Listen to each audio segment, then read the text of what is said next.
We should also beware of becoming proud because we're presently the special object of God's favor. We need to remember that God chose Israel so we Gentiles could enjoy salvation, end quote. That's right. That's how we got our Jewish Messiah. That's how we got the Bible. All the authors being Jewish except for Luke, which describes this wonderful plan of God to his glory. But we should be patient with the plan that God's working out. And we should make sure that we are understanding this special plan that God has for them, not being an obstacle to their salvation. The text says, for God has committed them all to disobedience that he might have mercy on all. Thomas Constable writes, quote, the conclusion of this matter is this: as everyone has been disobedient, Gentiles and Jews alike, so God will show mercy to all as well. See, we have no reason to boast. We have no reason to be haughty. What we need to do is, again, go back to asking questions. Have you repented? Have you been grafted in as a Gentile? If you're a Jew tonight that's watching who's an unbelieving Jew, will you be a natural branch that is grafted back in through the same way as the Gentile? Belief, faith, trusting in the Jewish Messiah, his death, burial, and resurrection. Have you repented? Here's another question. If you repented, then you've been grafted in. So have you? Have you repented? And have you been grafted in? To the Gentile, I would ask another question. Are you cursing the Jews? Or are you evangelizing the Jews? Here's another question. Why are you not a Christian Zionist? After all that I have laid out tonight and in the last two programs, why are you not a Christian Zionist? It's in the Bible. It's here. And we'll see next week, the fourth part, that we have people like Gary DeMar that ask, where is the super sign found in the Bible? Where is this super sign found in the Bible? Not in the New Testament. There's not a single verse in the entire New Testament that says anything about Israel becoming a nation again. Nothing prophetic in the New Testament depends on Israel becoming a nation again. If Israel becoming a nation again is such a significant sign, then why doesn't the New Testament specifically mention it? End quote. Hello, Gary. I know Gary. He spoke for some of our Worldview weekends on history years ago. Then I realized what he was all about. We're like, okay, we're done with that. Here's my question for you, Gary. Have you not read Romans 11? Romans 11, verse 1. I say then, the Apostle Paul writes, God has not rejected his people, has he? And then he answers it. May it never be. You're looking for a sign found in the Bible, a sign in the New Testament? Hey, Gary, pick up your Bible. Read Romans chapter 11. And I want to also address this issue of, well, the Jews in Israel and the Middle East are not the Jews of the Bible. Are you trying to tell me they don't have the right DNA? Is this the Khazar theory? Let's deal with that next week. What is the Khazar theory and when did it start gaining popularity to the benefit, of course, of the Islamist and the replacement theologian? Let's pick that up next week on part 4, Why I'm a Christian Zionist. If you appreciate our program and what we do here, thank you for your support. Worldviewfoundation.com, worldviewfoundation.com. Again, we are a listener-supported network. It's vital that we have your support. So please consider going now to worldviewfoundation.com and making a contribution of any size. You'll also find our mailing address there if you prefer to support us through the mail. We'll finish this series, and I'm going to turn it into a book. Make it available. And if you're a Vault member, you will not have to buy it. It'll be a PDF automatically as a member of the Vault at worldviewtube.com/vault, along with all my other books that are there. You don't have to buy them. They're available as a PDF at worldviewtube.com/vault. But we look forward to turning this one into a book as well when I finish up, I think, next week with part 4, Why I'm a Christian Zionist. So next time, I'm Brandon House. Thanks for watching. Take care.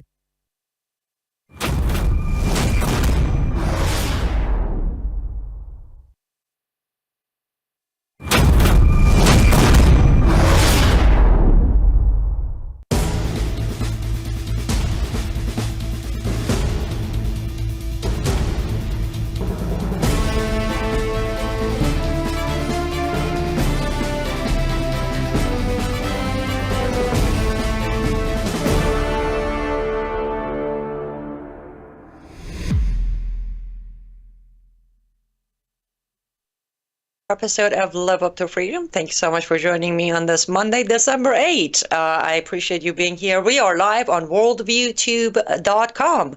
Worldviewtube app, if you don't have it, it is for free, easy to use, very helpful. Just go to your app store, look up Worldviewtube, all one word. Install it, activate or turn on your notification, and trust me, you can thank me later. We're also live on WorldviewTube, Rumble, and X. We are live on X, American News on X, and on my platforms on Facebook, YouTube, and Substack. As always, I invite you to join me in the comments sections. I will glance at them, I will read them, I will answer questions, I will read your comments or your concerns as we get through the show today. And there are a few topics I like to get into, especially the situation in Africa. But before we do that, probably I'm going to take the first segment to, first of all, thank everybody. And I will start the shout outs in a minute. But before anything else, thank you, Lord. He did it. He got me to 42. I can sit here officially today and say I am 42 years old and still kicking. And we all know I wouldn't be here without him. With everything that I had to face, if it wasn't for him, his will, his love, his wisdom, and his protection, I would not make it here. So thank you, Lord. After that, of course, thanks to every single one of you for being here for 10 years now. We've been doing this fight together. Your support, your words of encouragement, your love, your messages, your donations, your pushes at times, tough love at times, has got me today to this point, and I am very grateful for every single one of you. Now, narrowing it down into the birthday topic, a special thanks to Phil, Joyce, Krissa, Linda, Sean, and Grace. Thank you so much. I have received your gifts. Thank you for picking them from my Amazon wish list mainly. Those are all very necessary stuff I normally need to get my art, which is my escape from the madness of the mission. So thank you so much to all of you. And then let's go over, I actually have a cheat sheet here. A special thanks to Dawn. Hediye John, thank you. Melanie, Stephanie, Chris, what do I have here? Rebecca, Patricia, Roger, Maritza, and everybody else who sent in their gifts, their birthday gifts through my PayPal poll as a cash donation. I greatly appreciate it. You all made my day very, very delightful.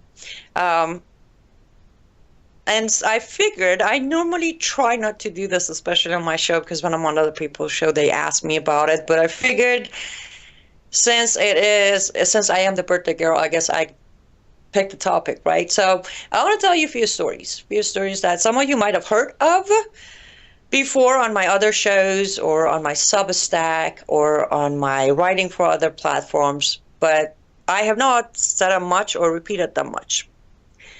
But this morning, okay, I need to go back to this morning. This morning I woke up about 10 minutes late, and trust me, it was a Monday. And as I said last week to all of you, I'm not taking my birthday off. I'm working, and I will do my show. Last night I decided not to do a show today, but then this morning I was like, no, wait, I promised everybody to do a show on my birthday, so I have to do a show. Though we had a very long broadcasting last week. By the way, just a reminder, we had a full broadcasting day on Thursday and Friday on WorldviewTube. For those of you who might have missed it, it is available. You can go back and watch it. And I encourage you to watch it.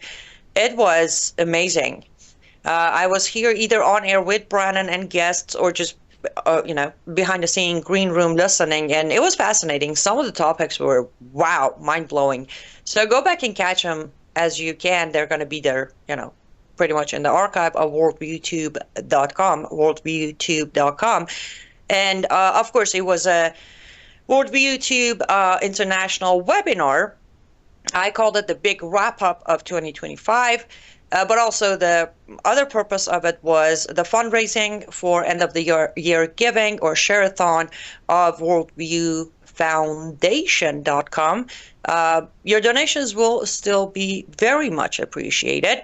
we did great those 2 days. But those of you who missed that, who weren't there, worldviewfoundation.com. Go over there. You can make a tax-deductible donation.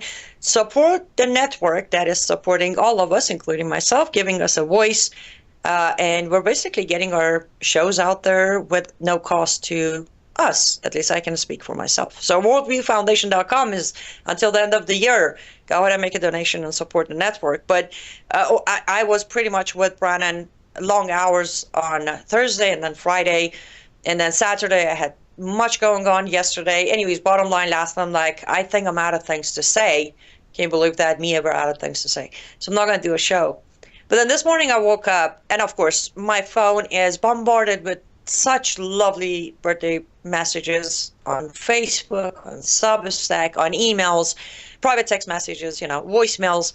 And as I was reading through some of them, and I will, by the way, I will answer every single one of you. You know I do that every year. Just give me until later tonight to get to answer to all your messages. As I was reading through some of that, it clicked. I'm like, you know what? I will do a show. I will do a show, even if it's just one segment. So I can sit here and tell you that when you send me such kind and encouraging messages on my birthday, it brings back so many of the good memories of last 10 years of my life.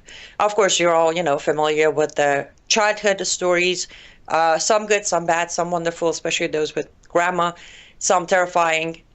But since I started getting involved with this mission, Freedom, America, and later on in 2017, coming to know our Lord and Savior, the mission just stepped up on its own. It found a meaning. So this last 10 years has been the most beautiful years of my life. It has been. Though long days, long hours, bounties, and, security and all that. But I can sit here today and say, yes, the last 10 years of my life has been the most delightful, enlightening, loving years of my life. Through a lot of, even before I was saved, so many of you loved me so unconditionally. You kept at it repeatedly, reminding me of my values, my worth, that I can't help but to think if it wasn't for many of you doing that, I know I would find God. I know he wouldn't give up on me, but I think I got there a lot faster because of you. And the second year, meaning 9 years ago, as my name was getting out and my page was growing and all of that, few of you that I won't name, but few of you went ahead and put together a kind of a surprise online happy birthday day for me. And the day it was posted, which was a week before my actual birthday, a week before December 8th, I got a tag on Facebook. I look, and the original post was posted. The leader of this idea was Joyce, that many of you know her as my mama bear. She posted the original post, and there was a tag. And I do remember, to this day, I do remember that post. I have a screenshot of that post, but I do remember looking at that post and keep thinking, why? Why? Who am I? Or why do they even care? Let alone, wow, look, they remembered. It's my birthday. So, and then by end of that night, I released my very first personal video, Against the Wall. Some of you still remember that. And it was so overwhelming to know how many of you cared. And it was the wording. Yes, for me, it was a big deal. Oh, it's my birthday and so many people are caring about it. But the wording of many of you, even thanking God for this day that he gave me life. And I can literally say all the sentences that hit me hard that day, not in a bad way, in a good way, of they are right. And again, this was when I wasn't saved. And it was like, look, there are people, strangers. At that point, it's only a year since I'm a public figure, so we're still very much strangers, right? There are strangers who appreciate and celebrate my birthday, not the way I look at it, not because I'm going to have a cake, though I never do cakes on my birthday. I hate that. But, get birthday cards and birthday gifts. They're celebrating my birthday because they see something in my existence. The day that I disregarded most of my life thinking big deal, or there were times where I said, I hate my birthday because that's the day my misery started. Well, you guys changed that for me. 9 years ago, many of you made me realize my misery didn't start that day. No, my mission started that day. God's plan for one of his children started on December 8th, 1983. So I wanted to go there today. I wanted to say, after 9 years, you're still all there. Like, it is amazing when I wake up on December, I'm like, wow, look at all those messages and cards and the heart emojis. But 9 years ago, you guys changed my own mind about my birthday. And for that, I'm grateful. And I'm very excited on my birthdays now. I'm going to be honest with you, I'm still way more excited on my American birthday, but I have learned to be excited and love my birthday. And on that note, I made good timing. I was able to squeeze all of that emotional notes without crying or laughing hysterically, and now going over time on my first segment. Guys, don't go anywhere. We'll be right back after this ad break, and I will make sure to check your comments before we dive into the topic of today. We'll be right back.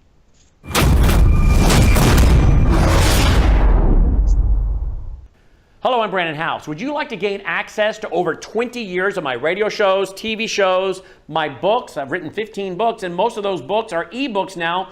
And we have conference DVDs, conferences where we filmed our conferences at the Ozarks, literally starting 20 years ago. It's all available in our archived vault. All you have to do is go to worldviewtube.com/vault, worldviewtube.com/vault, and for a reasonable monthly fee, you gain access to over 20 years of Christian worldview programming, news, information, books, documentaries, and a powerful search engine. And folks, it's a great way not only to educate yourself, equip yourself, but it's a big way that you can help fund our continuation as a broadcast network. Please check it out. worldviewtube.com/vault, worldviewtube.com/vault, and help us continue pushing out a Christian worldview. Well, welcome back to Live Up to Freedom. Thank you so much for staying with me until now. And thank you for staying through that long ranting on of an emotional state of mind. I appreciate that. Thank you, Sherry. Thank you, Blair, Tressa, Dawn. Thank you for the birthday wishes. And, Colin, happy belated birthday. Penny the 6th was your birthday. Yes, Tammy, I can say that you have been one of the greatest supporters of mine on Facebook, especially for a good 8 years. And I am grateful. Yes, okay. My birthday poll will stay up until tomorrow night. So yes, I have one comment asking if it's closed. No, it's going to be up until tomorrow night. So you can just go to my website and find the link through there. Okay, let's dive in. Yesterday, I very briefly put a post up, breaking news, and then today I did a Substack on it. You can find it on, it's the top Substack, my Substack page, about another falling piece or domino falling in Africa. Saturday late night our time, a video came out. The one it is embedded inside the Substack. You can find it there, but I saw the video through Iranian sources, and the video, you'll see that it has a Farsi subtitle on it. But a video came out of a bunch of military members from Benin announcing that a military coup has taken place and they have taken power. I posted that. Now, I understand on the Substack I also mentioned that possibly I have had comments. Someone was like, in 71 years of my life, I've never even heard of this country. That is very reasonable. That is not unusual. I figured I should write about it specifically because Benin is not, well, a lot of Africa is not talked about in America. We have some of the countries we talk about constantly, Nigeria and Sudan, because it's just impossible not to talk about them. But the other ones we don't really talk about as much. They're not really relevant when it comes to our policies and our agendas. And when I say I should say our governments. There isn't much there to talk about. Benin is definitely one of those. Benin is a very small country in Africa with, I think, I don't know, between 12 and 14 million population. So not the biggest country. However, plays a big role. As I broke it down on my Substack, the biggest, now until about 2 months ago or so, Benin was considered the last, this is important, the last stable country in the region. The other countries around in the region, one way or another, were either civil war or the jihadists take over or genocide happening, but Benin was pretty stable. I started looking at Benin, keeping eye on it since 2023. A reason was, the neighboring countries of Benin, one of them collapsed in 2019. It started with a military coup and then lost most of its power to Islamist jihadists. And then 2023, the other neighboring country, a military coup. Actually, that one, I think there were 2 military coups back to back, and then fall into hands of Islamist jihadists. For me, it's a pattern. It's a pattern I've been watching.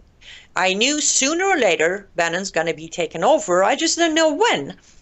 It happened over the weekend, Benin. Now, we're at this stage of military coup.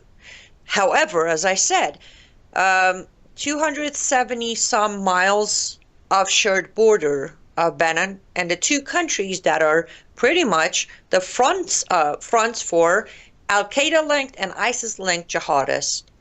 It doesn't take a genius. It's pretty clear. The pattern is the military coup. Now, the soldiers on that video, of course, go claiming that the president of Benin failed and he didn't do a good job, and the security, he failed to keep the nation secure. Partially, yes. I'm not defending the guy. It's not like I know his biography. However, since he came to power, he did make some economic growth for the country.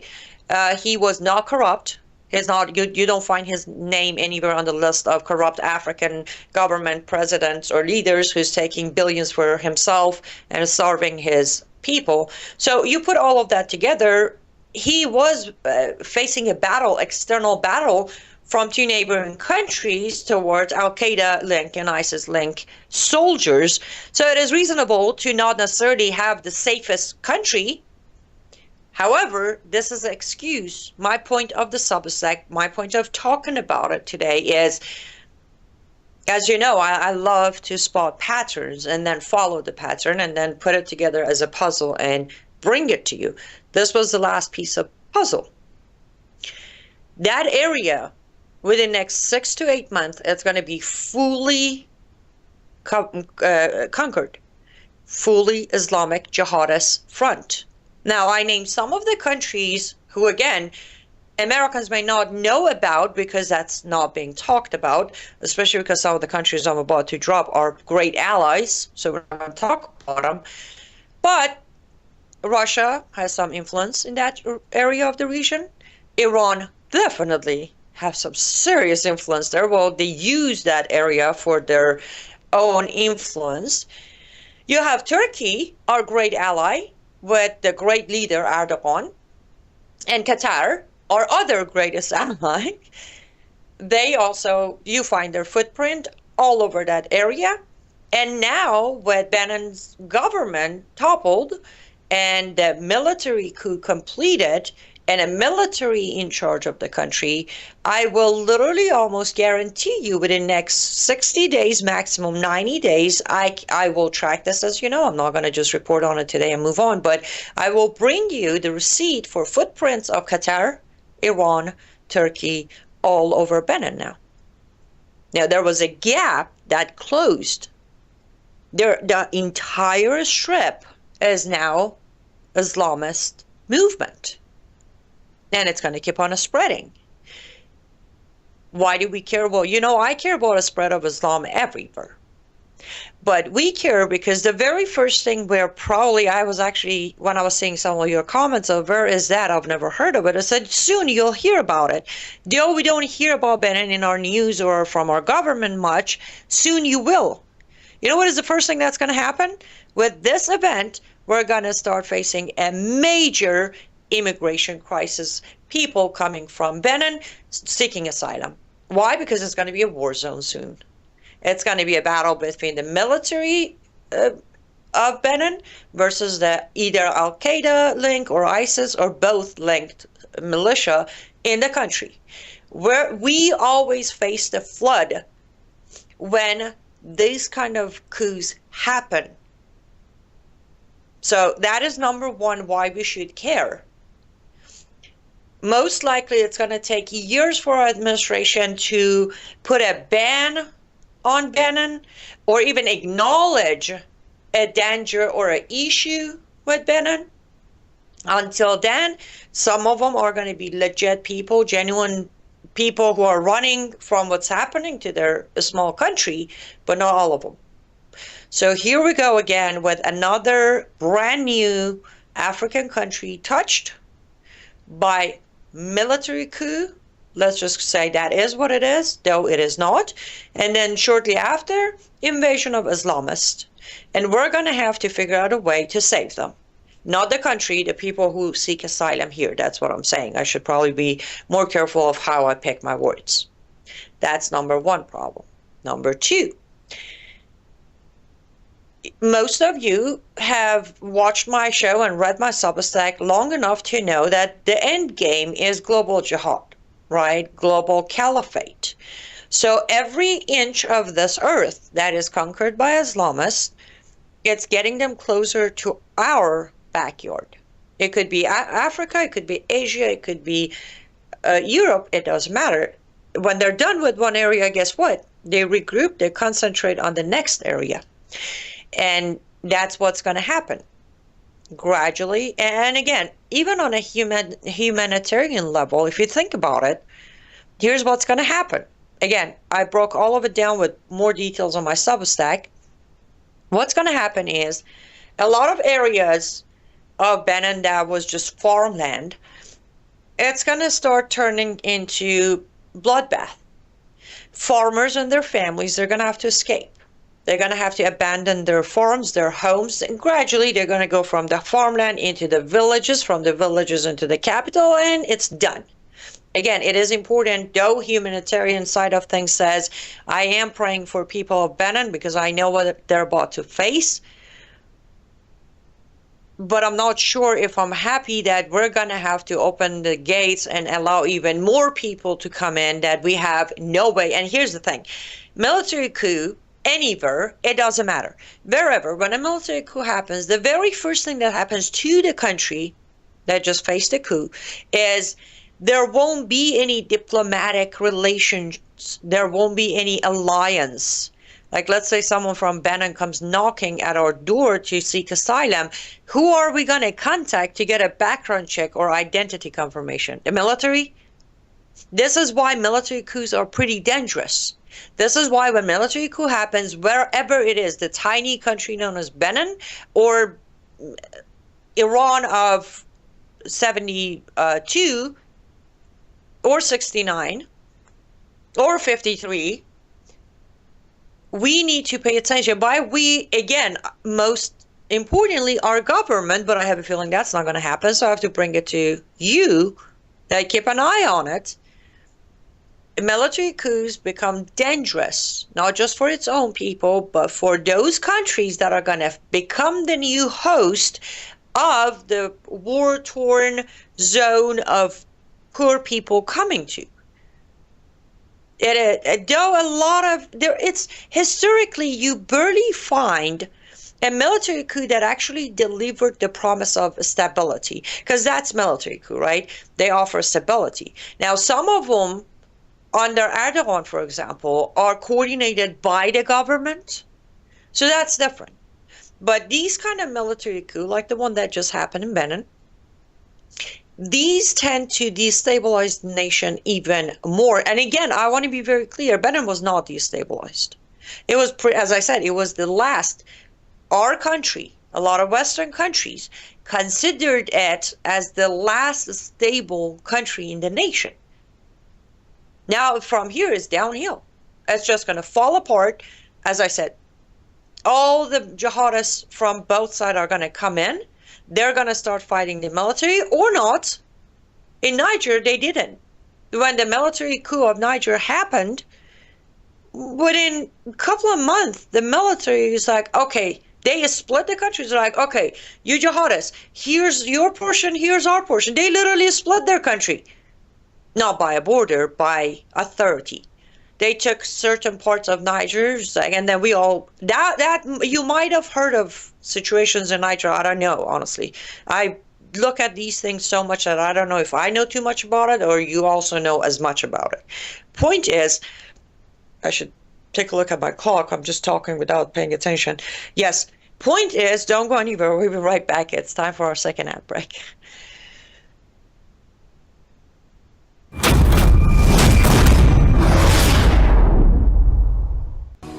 Well, hello everybody, it's Annie Cyrus. Welcome to my art studio where all the magic happens. This is the station for painting, and that is the station for all the resin art I do. If you want to check out my art, all you gotta do is go to lutfstudio.com.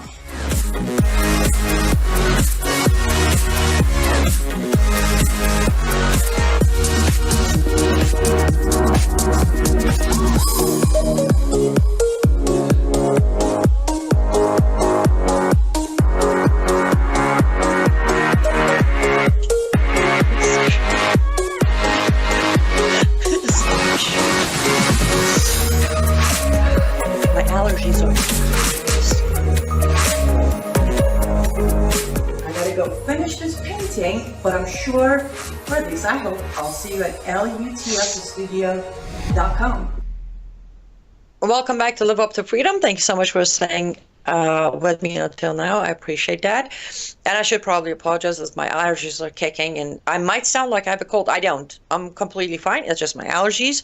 And that is a great way to support what I do, guys. lutfstudio.com. lutfstudio.com. I would say I have a decent inventory right now. But if you come across something that you do like, but you don't like the color, you can write me and say, hey, I want this cross or this necklace or this earring or plate, bowl, whatever it is. I want it in this color, and I will gladly make it for you. We will be expanding our inventory sometimes very soon. Might be at the other side, 2026. The new products will not be my creation. They are creation of another artist that I've known for a while, and I really enjoy the creation. They are wood-based pieces. I posted one of the products on my Facebook and Substack, and I said, it's not listed yet, but if you like to make an offer on it, you're more than welcome to do so. But I just wanted to say that we are adding some new art pieces, handmade also, to the store soon. But in the meantime, head over to lutfstudio.com. That's lutfstudio.com, and support what I do by making a purchase. Use promo code MISSION for 10% off. Barnabas says, been to South Sudan. People do suffer a lot there. Yes, but that's the thing. Even with Sudan, it took so long for Western countries and Western media to even touch it. As I said, we hear about Sudan because it's been an ongoing battle and suffering for people for so long. It became impossible for Western governments and Western media to avoid talking about it, to looking the other way, to being quiet about it. But when you think about it, You don't do anything about it either. Like every administration is head over heels running. Woo! Let's get some sort of ceasefire or peace deal of Israel and Gaza, but Nigeria and Sudan, let it be. They'll figure it themselves. Well, welcome to Live Up to Freedom Land, Rick. Rick is the first time it's their first time watching the show, and they're excited to see the show. And I am excited to see you in the comment section on Substack. Welcome aboard. Elizabeth on Substack says, Annie, thank you for all you do to help us stay informed. Your courage, wisdom, and knowledge is much appreciated. Love your artistic talent as well. Very gifted. Well, thank you so much, Elizabeth. I appreciate you. And I always appreciate all of your words of encouragement like these, your support and your love. I appreciate it. Okay, let's head over to Facebook and YouTube real quick. Hi, Paymon John. It's good to see you. Tammy says, what does that mean for US? I think I kind of covered it. I will get into a little bit more detail on that as well. Judy says, happy birthday, Inez. I am so blessed you were born. Hallelujah. I appreciate that. Hallelujah. I do feel blessed. I feel very privileged that Lord decided that I should join this earth and be part of his creation. That is definitely a blessing. Thank you, Pamela John, for the birthday wishes. Tammy says, aren't the borders safe? Okay, so I'm guessing you talk about the American border when I said they're going to start coming in. Yes, our borders are somewhat closed, but the Benin asylum seekers are not going to try to come over illegally. They're going to actually, remember, whenever there's a coup, there's a war, there's a civil war, Western countries, including America, we just automatically, because we're part of UN, we automatically become obligated to accept some of them, right? This is how diversity in America has taken over. When you look at it, a lot of people, even including, when you think about it, going back to 1979, between 79, from February of 79, when the revolution was completed in Iran, until 1983, 4 years, right? Right or wrong, a lot of Iranians were accepted through proper channels. They were accepted in America. Some of the students who were here, they changed their student visa to permanent asylum because of the revolution, because of what happened when the regime started killing members of the previous government. A lot of people came in and America accepted them. Many of them didn't, there was no way because of the revolution, which was in a way of its own coup. There was no way for them to, I would come in 81 and say, hey, I worked for Shah of Iran and they want me dead now. How was US to know if that's true or not? They would just accept me. Many were true. Many cases were true, but point is, when situations like this happen, it becomes very hard. And because of the obligation of accepting refugees from areas of war, as I said, or execution or persecution, a lot of rules are pushed aside. Though our borders are much safer today, but our obligation under our contract with UN worldwide is where the risk can start. We will not have a way of confirming anyone coming from Benin claiming anything. As I said, they just overthrow their government. And a military government is not a real government. As I said, no diplomacy, no relationships, no database, nothing. So it comes down to, again, our ICE agents who receive these paperwork or these requests from UN especially, they're going to have to somehow take a guess, trust their gut feeling, accept or not accept. These are the games that I don't like. These are, I'm like, oh, great. Again, we don't know. And on the other hand, I also don't like it because maybe somebody's genuinely in danger and they are coming here to be like me in the future, but we might reject their application because there is no way of confirming it. That's the other sad side of things too. Both scenarios are sad and dangerous, either for us or for them. So to answer your question of are the borders safe. There you go. Oh, hi, Grace. I am so glad you're here. And again, thank you. And thanks, Sean, for the gifts. I received them and very helpful. I don't know how you got to pick the items that I was actually hoping somebody would buy. Thank you. I appreciate it.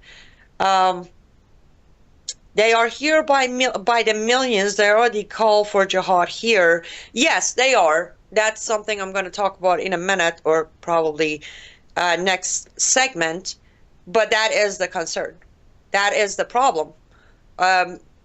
Between making mistakes, between having Democrat governments, opening the floodgates, between Biden flying them in on, come on in, 88,000 plus. You all helped our military. I don't even know, how did 88,000 Afghans help our military? That would have been a military of its own. Anyways, I'm not going to go there. Maybe I do in a bit. Point is, yes. If you recall, a few weeks ago, I made a post. Some were upset about it. Some called me a bad Christian about it. But I said, we do need to temporarily, for the next 5 years, we need to cap our acceptance of refugees to 0 until we clean house. And I'm still with that. And I still agree with that. Now, there might be special circumstances. Okay, fine. 1 to, 20. But in general, I agree. Over the last 20 years, over the last 25 years, there has been way too many mistakes made, way too many by design loopholes in our system, immigration system. Illegals aside, we have issue with the legal ones. Let me share something with you. Early last week, when Trump administration announced that they are putting hold on all applications from third world countries, narrowed it down more into Afghanistan, and then they said the 19 countries that are on the travel ban, and they will also start reviewing those in process. They're going to review those who have acceptance or approval. They're going to even review some of the green card holders. I can't tell you how many of Iranian people in America would reach out to me. A lot of them completely panicked, a lot of them angry, and I had to explain because terminologies are, different. Well, we all know President Trump tends to not watch what he says when he says how he says it. He just blurb things out. And I didn't blame any of these Iranians who contacted me. I'm like, listen, I completely understand your concern, but he comes out and say, I'm going to put a ban on this. I'm going to revoke everybody's green card. That is not what the process is. I walk them through. I send them links to go read the process. But I did also tell them this is for our own good. I had one of them hang up on me because she thought I am being ridiculous and I should not cheer this idea and I am a traitor and this and that. I don't blame that person either. I understand the panic is there. There's always that underlying, hey, listen, I have said it on camera a few times that I'm a natural citizen. One of these administrations can come up with a way to denaturalize me and then deport me. I hold an I-94. If you look up I-94 visa, I-94 is asylum seeker visa, meaning there's attachment to the visa that will permanently avoid deportation of that individual, even if she ends up committing federal crime. Because she has proven, my case, that if she's ever deported to her birthplace, her life will be in danger, right? I have I-94. Though that is the regulation of I-94, I still have this thing of which administration's gonna finally say even I-94 revoke. So I understand the underlying concern, and I understand those who contacted me, those who took to social media panicking. Now, I'm a national citizen. A lot of them aren't. I had someone contacting me who's a green card, got their green card through marriage, genuine marriage. They met somewhere 11 years ago. They were together for like 2 years and then they got married. The spouse has been in America for over 50 years. It's a legit case. But this person still panics and call me. Are they going to revoke my green card? I'm like, no. Why would they? They're like, I don't know. They just said we're reviewing and we're revoking Iranian green cards. I'm like, don't listen to what Trump says. That's not what they're doing. I am glad they're going even as deep as looking into green cards. If your case is legit, if you've been in America, if you haven't committed a crime, if you have followed the law, if you paid your taxes, they have no grounds. Forget about reason. Because, you know, some of the people are like, at this point, Trump just hates Iranians. I'm like, no, he doesn't. I know it seems like it, but he doesn't. And even if he does, this is America. Though things look very scary, there still has to be grounds. Not, I feel like it. There has to be grounds. When it comes to immigration, there has to be beyond reasonable doubt.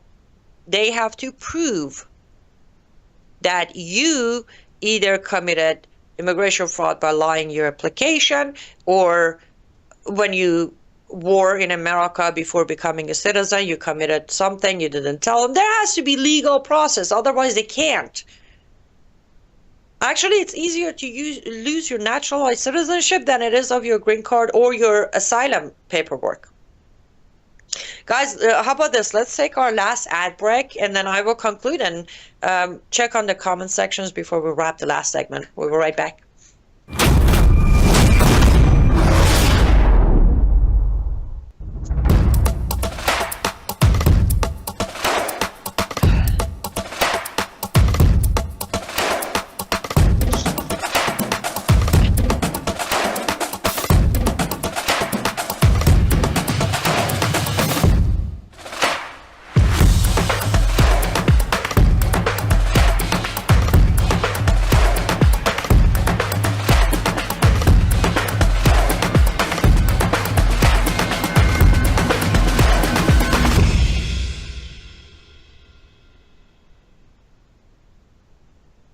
You're watching Worldview 2, built on the 35 years of Worldview books, documentaries, research, high-profile interviews, and the radio and television broadcasts of Brannon House.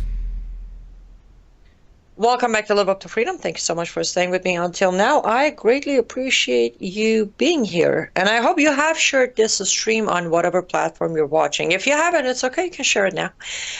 Okay, let me conclude on what I was explaining to the Iranians. Rightfully so, they're upset, they're panicking, but I had to translate what Trump said no. But I am happy they're doing this. Somebody had to do it. And I wouldn't stop at the 19 countries Trump chose to put on a ban back in April of 2025. No, I would expand that even to our greatest allies like Syria, Turkey, and Qatar, Saudi Arabia. That's it. At some point, the bridge collapsed, right? And you can't put this bridge back together sturdy and reliable unless every single part is built back up. And that's why I said for 5 years, in my understanding, with our resources, with the technology involved, my understanding of immigration process, paperwork, all of that, it's going to take a solid 5 years for our immigration to sort through all of those cracks that created the collapse of the bridge. 5 years. In meantime, no more application even accepted. We won't even accept applications unless it is under special circumstances, which now we come back to Benin. Benin will apply to special circumstances. And that is where we're like, okay, great. How do we sort that out? How many of them is Europe going to take? Canada going to take? How many we're going to be forced to take? That is my conflict. That is my concern. And I know good people are going to suffer. Trust me, I know. Zelda, my lovely Zelda on Substack replied to my Substack today, and she actually said that she does remember in the early 80s when the population of Christians in Africa. Now I believe she narrowed it down. I don't want to misquote her here. I think she narrowed it down exactly to Benin, Niger, and Burkina Faso that had a very decent Christian population. No longer. And I know the very first people in Benin that are gonna face persecution and suffering are gonna be the Christians. I will admit, as of right now, as I speak to you, I haven't finished digging into information of what the percentage. I said 12 to 14%, 14 million population. I haven't looked into the percentage of Christians versus not Christians. I would think if I was a Christian in Benin after 2023, when I started watching, I would leave because it was too obvious. It's just a matter of time until they take Benin too. But I don't know if they did. I don't know if they could. Bottom line is, I know people are going to suffer, and it breaks my heart. And I have already, starting yesterday, started praying for people of Benin. But it is another layer of risk for our national security with these special circumstances that are going to start. Now, of course, there are always great people out there who challenge me, and somebody actually commented, well, don't get ahead of yourself, maybe this military coup works out. I'll pray for that too. But again, I think I concluded on my Substack by saying if history is of any guide, the pattern is way too clear. I will pray that this military coup works, but I am not going to hold on to false hope and stay in denial, look the other way, take my eyes off of Benin, because, well, I shouldn't be so negative. This one time, this tiny military in this tiny country, completely locked between two conquered countries, somehow is going to do better than the existing government they just toppled. I don't know. Logically, doesn't make sense to me. That is not a path I would go for. I hope you're right. I hope this one coup is going to change history. It's going to make history and be that one coup that not only saved the people of Benin, but hey, they might go and take back the other countries too. But the reality in front of us right now, the domino effect, says otherwise. And when that otherwise happens, we need to be aware in America. So if you suddenly hear on your news or your social media or from government or on White House website, you start hearing about a special circumstances and new applications from Benin, at least you know where it is. You know where it all started. You know how we got here. And you be aware that, oh, we're not going to have a solid screening way. We just don't. We don't have a way. This one, I cannot blame our government, their people. It's just, when things like this happen, it happens. Now, if he would have walked away from UN, which Trump has repeatedly said but hasn't done it, we would be under very different circumstances where we could have the ability to say, there is this immigrant herself, now a proud citizen. She got a great idea. We're going to put the cap on immigration to 0 for 5 years, and we're going to fix this broken system. But we don't have that option today because of the agreement with the UN, obligations to the UN, and the circumstances that might be upcoming here in Benin. Do we have, as a country, to say we're not accepting any more applications? Yes. But the moment the special circumstances happens, we cannot not accept applications or asylums for that matter. Not only we have to accept all the applications, and we have to accept a certain percentage of those applications, either we like it or not. This is what happened with Somalia, what happened with Iraq, what happened with Afghanistan. This is what happened in 79 to 83 with Iran. It's just the way it has been working. And as long as we do not walk away from UN, I said all of that to get here. As long as we do not walk away from UN, we will have this twist of arm And we all know these special circumstances happens repeatedly and repeatedly because we don't fight jihad, we don't fight Islamization. So that's another Substack I put out last week if you're interested in reading, where I talked about the caliphate the West kept keeping alive, where we pretend to fight, but then we enable them non-stop financially, by prestige, by credibility, by acknowledging them as governments, on and on and on. So again, I pray that I am absolutely off, and I pray this is where we're going to see history, but I figured this is something I'm almost sure nobody would talk to you about. I figured that's a good thing to come on air and talk about today. And also wanted to, as I said, personally on air thank every single one of you for your beautiful messages, your words of encouragement, your gifts, your donations. They all made my day very, very special. Let me glance at all the comment sections to make sure I don't. Yes, Blur. Yes, we do need to shut the door and clean house, but as I said, and that's the thing, favoritism, right?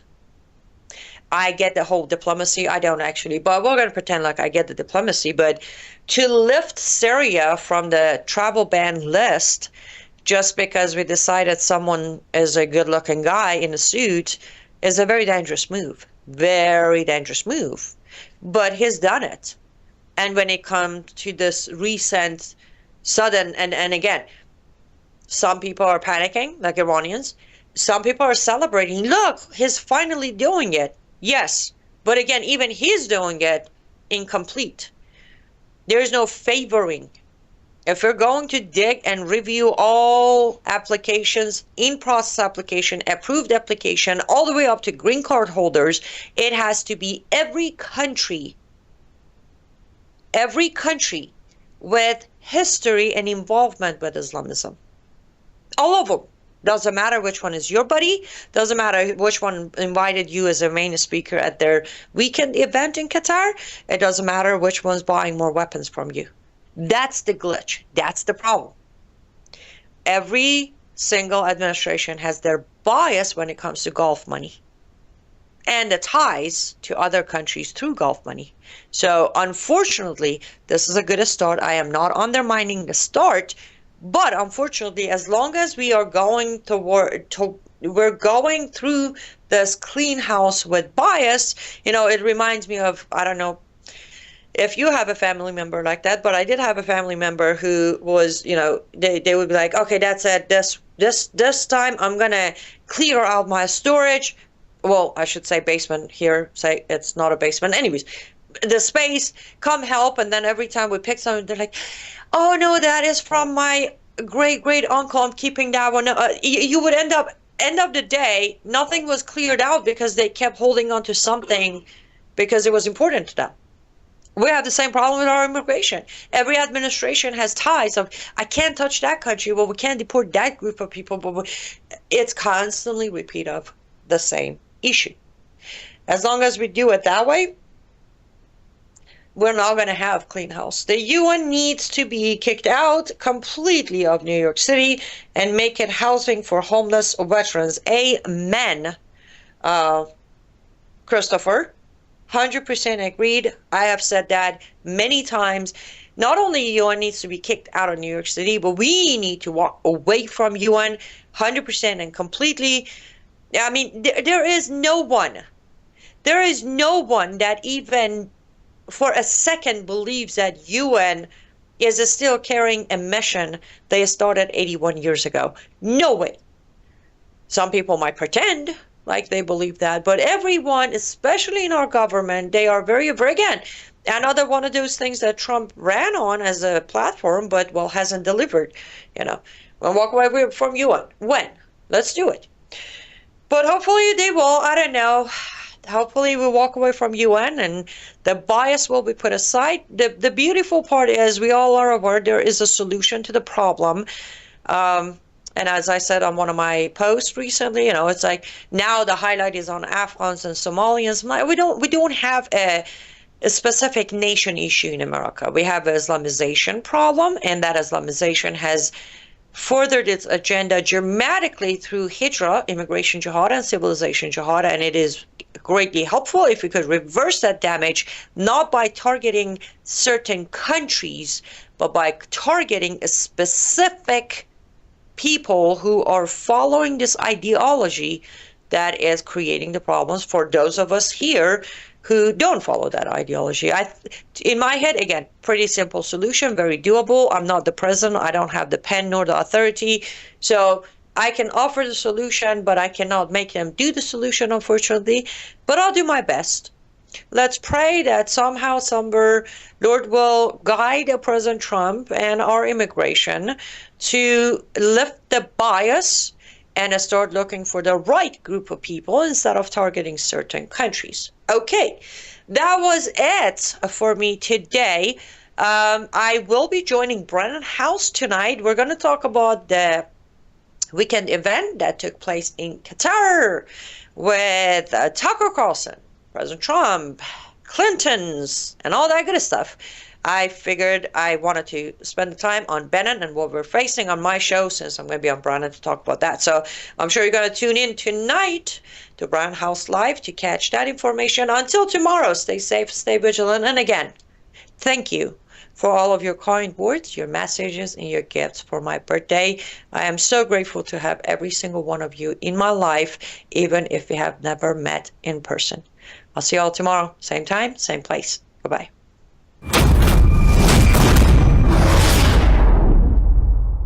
You woke up with a sore throat and a low-grade fever. You know you are getting sick, so here's your choices. You can get sicker and miss work, try to see a doctor this week, or sit hours in a crowded waiting room at urgent care. I have a smarter option for you. Open your medical emergency kit. Match your symptoms to doctor-recommended prescription in your booklet and take the right meds now and get well faster. This is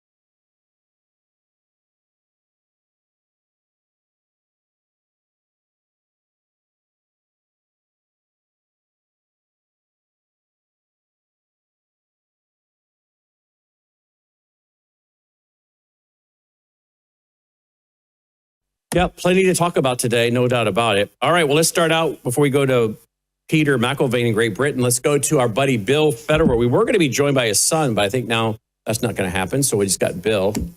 So we'll have to just settle for you, Bill. Bill, welcome back. Glad you're with us. Hey, great to be with you, Brandon. Great to have you with us. All right. Hey, do you know that the clip that we did the other day on Islam has now had well over 1 million views?